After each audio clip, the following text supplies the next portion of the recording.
Bismillah, Assalamualaikum warahmatullahi wabarakatuh. Alhamdulillahi rabbil alamin, wa bihi nasta'inu ala umuri dunya waddin. Salatu wassalamu ala asyrafil anbiya'i wal mursalin, walhamdulillahi rabbil alamin. Amma ba'du. Jamaah fillah, kaum muslimin wal muslimat rahimakumullah. Alhamdulillah, kembali lagi hari Senin pagi ya, sebelum melakukan aktivitas keseharian Bapak Ibu sekalian berkantor atau melakukan kegiatan aktivitas sehari-hari. Semoga kita bisa memanfaatkan jeda waktu sebelum masuk kantor dengan mengisi kegiatan yang itu dengan menambah ilmu, walaupun hanya dengan waktu yang tidak terlalu lama ya seperti itu. Hari ini insya Allah Ustadz akan menyampaikan materi yang berbeda dari kemarin atau bisa menyambung dari tema yang kemarin. Silakan nanti kalau misalkan ada yang mau bertanya, bisa diajukan melalui chat atau bisa langsung. Untuk menyingkat waktu karena sekarang sudah menunjukkan pukul 5 lebih 20 waktu dan tempat, saya persilakan Ustaz. Monggo. Bismillahirrahmanirrahim. Alhamdulillahirabbil alamin wassalatu wassalamu ala asyrafil anbiya'i wal mursalin sayyidina Muhammadin wa ala alihi wa sahbihi ajma'in. Amma ba'd. Alhamdulillah, pada pagi hari ini kita bisa bertemu kembali dalam acara kajian subuh rutin setiap harinya pada bulan Ramadan yang diinisiasi oleh Baitul Mal Bogor. Semoga acara seperti ini dan juga Baitul Mal Bogor diberikan rahmat oleh Allah Subhanahu wa taala karena memberi fasilitas pengajian yang bermanfaat bagi bapak-bapak, ibu-ibu sekalian. Bapak-bapak dan ibu-ibu sekalian, marilah kita meneruskan kajian kita terkait puasa. Pada pagi hari ini kita akan sedikit mengulas kaitannya dengan fidyah, siapa saja yang wajib membayar fidyah, kategorinya bagaimana, syarat-syaratnya bagaimana, dan juga bagaimana cara menunaikan fidyah. Pembayaran fidyah merupakan sebuah kewajiban bagi beberapa kelompok, yang mana kewajiban ini disebutkan secara general di dalam Al-Quran. Allah Subhanahu wa taala di dalam Al-Quran menyebutkan وَعَلَى الَّذِينَ يُطِيقُونَهُ فِدْيَةٌ طَعَامُ مِسْكِينٍ. Wajib bagi orang-orang yang berat sehingga tak mampu menjalankan puasa, memberikan fidyah kepada orang miskin. Yutiqunahu itu adalah kelompok mereka yang tidak mampu menjalankan puasa atau dia sebenarnya mampu tapi dengan sangat kepayahan untuk menjalankan puasa. Di dalam kondisi-kondisi seperti ini, maka oleh Allah Subhanahu wa taala diberikan solusi. Diberikan bagaimana tetap tidak mendapatkan dosa karena meninggalkan puasa, namun ada penggantinya. Karena Allah Subhanahu wa taala sedang mendidik kita, umat Islam secara umum, bahwasanya apa yang disebut kewajiban ada yang namanya reward and punishment. Ada reward and punishment. Ada pahala. Ketika tidak mengerjakannya ada punishment, yaitu ada dosa. Namun beberapa kondisi tertentu, karena di dalam konsep syariat Islam, la yukallifullahu nafsan illa wus'aha. Allah Subhanahu wa taala tidak membebani manusia kecuali sesuai dengan kemampuan yang normal ia bisa tanggung. Karena itu di dalam Al-Qur'an jelas menegaskan bahwasanya ada solusi. Solusi inilah sebenarnya yang menjadi ciri khas dari agama Islam dan syariat Islam secara umum. Sehingga kita bisa ambil kesimpulan segala hal terkait hukum Islam yang terjadi mulai dari zaman dulu sampai sekarang, bahkan terkait zaman sekarang yang begitu pesat kemajuannya, selalu ada solusi. Karena itu dibutuhkan ulama, karena itu dibutuhkan para pakar syariat, para pakar fikih untuk bisa menjelaskannya kepada umat. Bapak-bapak dan ibu-ibu sekalian, di dalam redaksi Al-Quran tersebut, Allah menegaskan secara general bahwasanya orang yang tidak mampu menjalankan puasa dengan berbagai sebab, maka dia wajib menggantinya dengan fidyah. Pertanyaannya adalah, orang yang tidak mampu menjalankan ini siapa saja? Kategorinya bagaimana? Maka para ulama di dalam banyak kitab fikihnya menjelaskan dengan penjelasan yang luar biasa. Kategori pertama, jika kita ingin menjelaskannya secara detail, adalah pertama orang tua renta. Orang yang tidak mampu menjalankan puasa adalah diantaranya adalah orang tua yang renta. Orang tua yang renta dengan umur-umur yang sudah tidak produktif, terkadang dia tidak mampu menjalankan puasa. Terlebih bagi mereka yang memang mungkin masuk Islamnya di akhir-akhir. Kan terkadang orang masuk Islam di umur-umur yang sangat tua. Sehingga sebelumnya tidak memiliki kebiasaan untuk berpuasa. Orang-orang seperti ini bagi di dalam syariat boleh meninggalkan puasa dengan menggantinya. Mengganti setiap harinya satu mud makanan. Bagaimana batasan orang yang tidak mampu ini, yaitu orang tua renta, yaitu sekira jika dipaksakan puasanya, maka akan menimbulkan kepayahan yang luar biasa. Nah, kepayahan ini bisa dianalogikan di dalam bab lain, di dalam fikih kaitannya dengan tayamum. Orang yang tidak bisa menggunakan air karena sebab sakit atau karena sebab justru nanti penyakitnya akan lebih lama sembuhnya, maka diperbolehkan tayamum. Demikian juga dalam kaitannya dengan ini. Saya kira kakek nenek ini tidak akan mampu, bahkan justru dia sakit-sakitan ketika tidak puasa, maka diperkenankan oleh syariat menggantinya dengan fidyah. Dan ini wajib setiap harinya satu mud. Nanti akan kita terangkan satu mud itu berapa.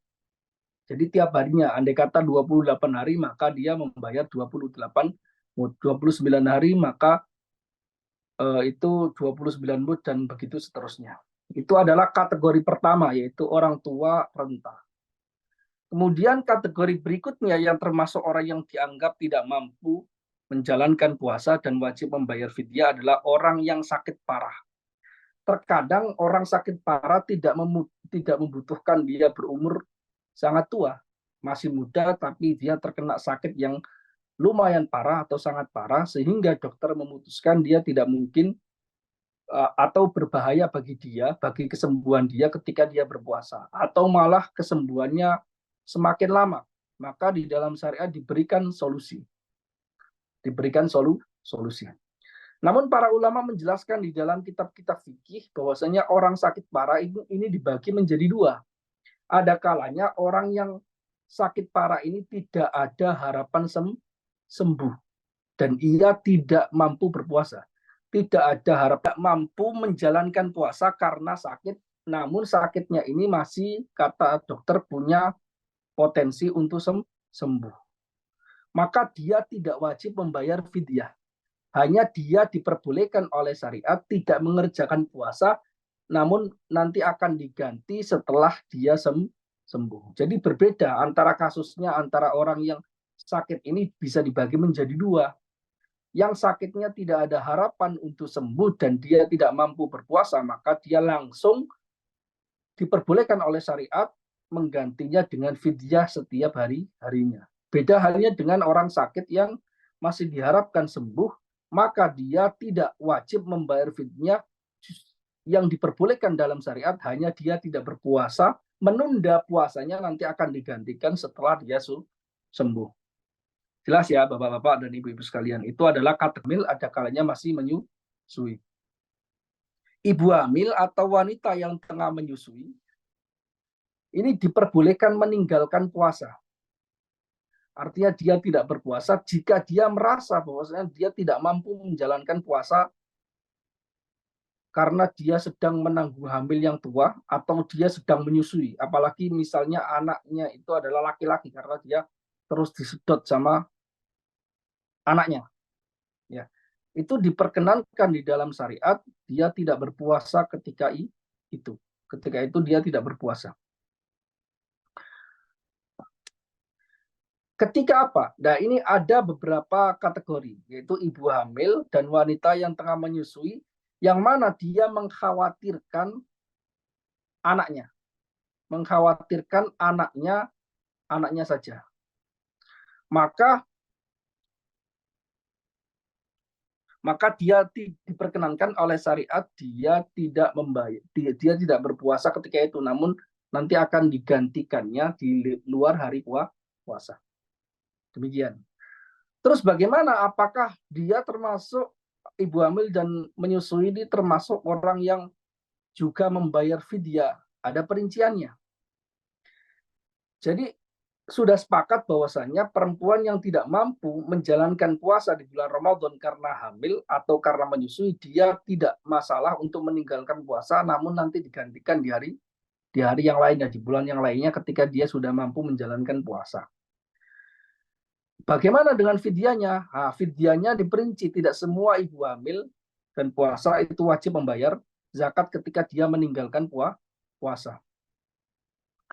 Jika ibu hamil dan menyusui ini ketika dia meninggalkan puasa tersebut, dia khawatir keselamatan dirinya pribadi, atau dia juga mengkhawatirkan selain dirinya, yaitu keselamatan anak atau janinnya. Misalnya kalau dia telat makan, maka khawatirnya nanti anaknya kekurangan gizi, atau apapun itu alasannya, karena dia punya dua alasan ini, yaitu alasan khawatir pada dirinya sendiri dan juga khawatir anaknya, maka tidak ada sama sekali kewajiban membayar fidyah, tidak ada. Jadi dia hanya diperbolehkan meninggalkan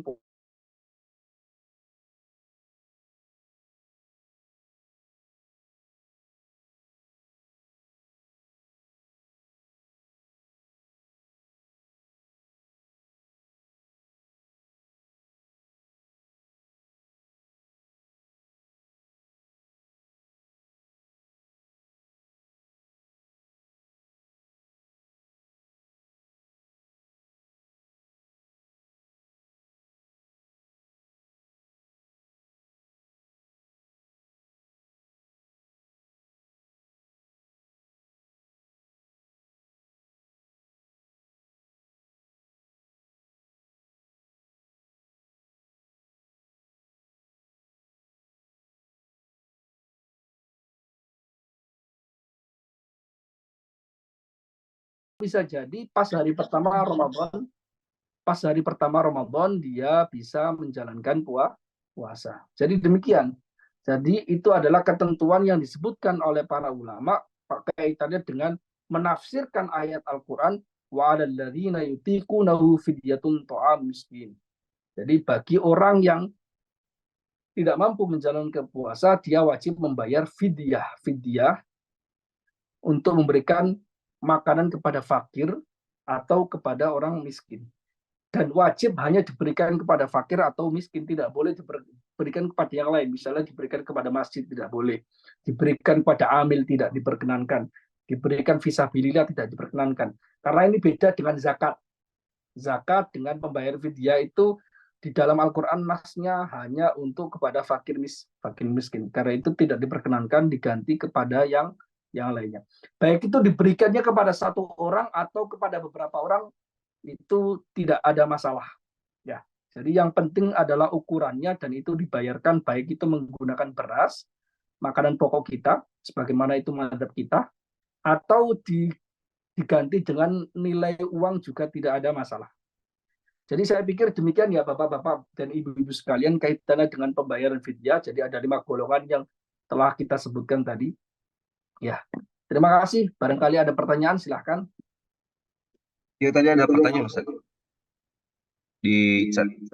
Oh ya, untuk yang ukur karena usia, misalnya uzur karena usia sudah berumur 90 tahun, apakah juga harus membayar fidyah?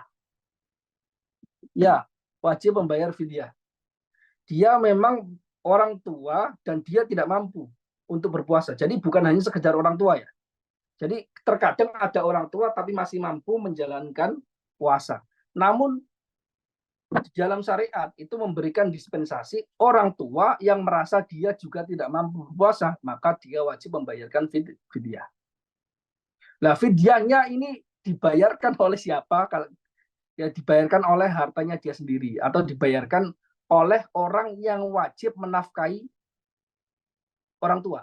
Jadi anak itu, ingat, orang tua yang miskin tidak mampu, yang wajib menafkahi siapa? Anaknya. Anak itu punya kewajiban menafkahi orang tua ketika orang tuanya tidak mampu. Nah, ini perlu dijelaskan ya. Nah, termasuk di antara nafkah yang wajib dikeluarkan anaknya ketika orang tua tidak mampu adalah membayar fidyahnya. Kasusnya misalnya orang yang sudah meninggal. Lah, itu pembayar fidyahnya itu diambil dari mana? Diambil dari harta warisnya. Harta warisannya orang tua yang sudah meninggal, orang yang sudah meninggal ini. Jadi sebelum dibagikan kepada orang-orang yang menerima warisan, itu harus dikeluarkan fidyahnya terlebih dahulu dan utang-utangnya. Ya, kalau tidak mampu, maka tidak wajib mengeluarkan apapun. Tidak wajib mengeluarkan apapun oleh tidak mampu, maksudnya tidak mencukupi sama sekali atau dia tidak meninggalkan harta yang cukup untuk membayarkan fidyah, maka tidak wajib. Demikian. Jelas ya? Saya pikir sudah jelas. Silakan kalau ada pertanyaan lagi. Enggak, silakan yang kembali tentang video kali ini masih dibuka ke sesi ke masih panjang.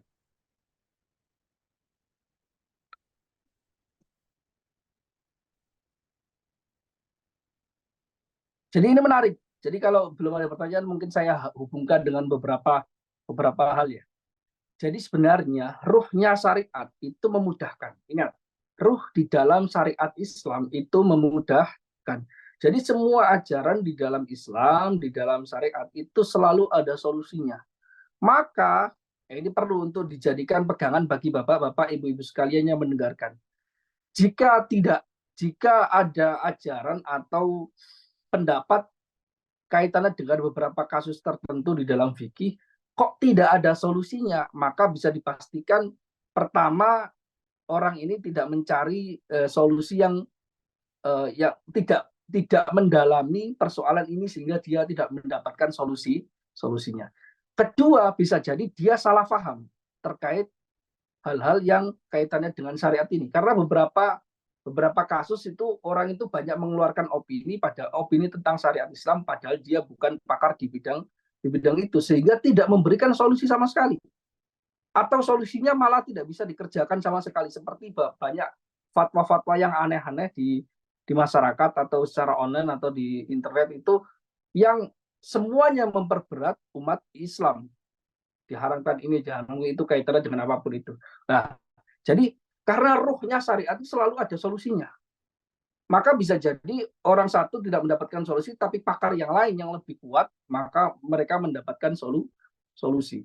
Jadi itu pentingnya, itu yang ingin saya katakan kaitannya dengan ruhnya ini. Kedua yang ingin saya katakan bahwasanya di dalam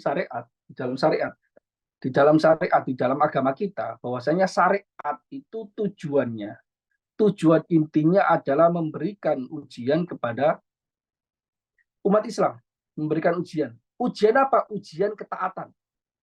Kamu diberikan beberapa tuntunan oleh Allah Subhanahu wa taala dan Rasulullah Shallallahu alaihi wasallam, tujuannya adalah mengetes ketaatan.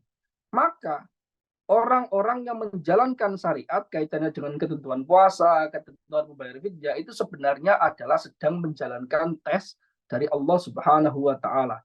Ketika kita menunaikannya dengan ikhlas sesuai dengan itu, maka itu adalah kita sama saja lulus dalam tes di dalam agama. Karena dunia atau hidup di dunia itu adalah darut taklif. Disebutkan oleh para ulama, kehidupan dunia adalah darut taklif. Tempat di mana kita diberi beban-beban di dalam agama. Maka di dalam syariat itu selalu ada aturan. Kaitannya mulai dari bangun tidur sampai tidur kembali itu selalu ada aturan. Namun jangan merasa ini merupakan suatu hal yang berat. Mengapa? Karena ketika berat selalu ada solusinya. Ada azimah, ada rukhsah. Allah telah menegaskan bahwasanya la yukallifullahu nafsan illa usaha.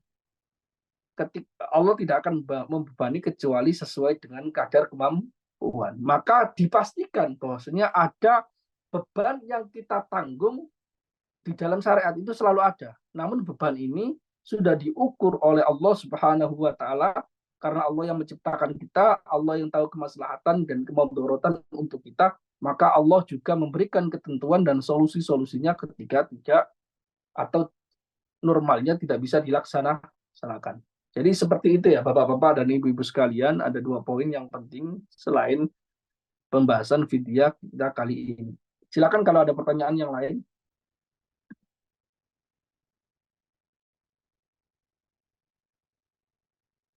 Baik, silakan Bapak Ibu yang bertanya terkait dengan ya atau mungkin terkait dengan masalah zakat ya. Zakat itu apa yang lainnya. Atau terkait dengan masalah ibadah puasa yang sedang kita kerjakan dalam bulan ini. Baik Ustaz, kalau biasa kami memang silakan diambil kesimpulan saja Ustaz. Oke. Baik ya, jadi demikian. Oke, ada pertanyaan sebentar. Dalam menentukan mampu atau tidak mampu menjalankan ibadah puasa cukup oleh diri sendiri atau oleh pihak lain, Ustaz? Bisa pihak sendiri atau orang lain juga, dua-duanya diperkenankan. Karena nanti kaitannya dengan kejujuran masing-masing. Makanya sering saya katakan di dalam beberapa kajian kami, bahwasanya fikih itu selalu kaitannya dengan tasawuf, kaitannya dengan ketulusan, kaitannya dengan kejujuran diri sendiri. Misalnya dia mengaku bahwasanya dia tidak mampu berpuasa, maka dia makan. Oke. Tapi orang lain tidak ada yang tahu bahwasanya dia di dalam diri dia itu sebenarnya dia merasa bahwasanya dia mampu. Dia hanya tidak mau terlihat tidak menjalankan agama tanpa ada alasan. Maka orang lain tidak akan tahu. Karena yang tahu adalah diri sendiri. Maka dia mendapatkan dosa karena dia sejak dari awal membohongi dirinya sendiri. Bisa jadi orang itu merasa mampu. Nah, ini berarti orang tadi membohongi diri sendiri padahal mampu, tapi dia mengaku di depan orang bahwasanya dia tidak mampu berpuasa. Ada kalanya dia merasa bahwasanya dirinya mampu.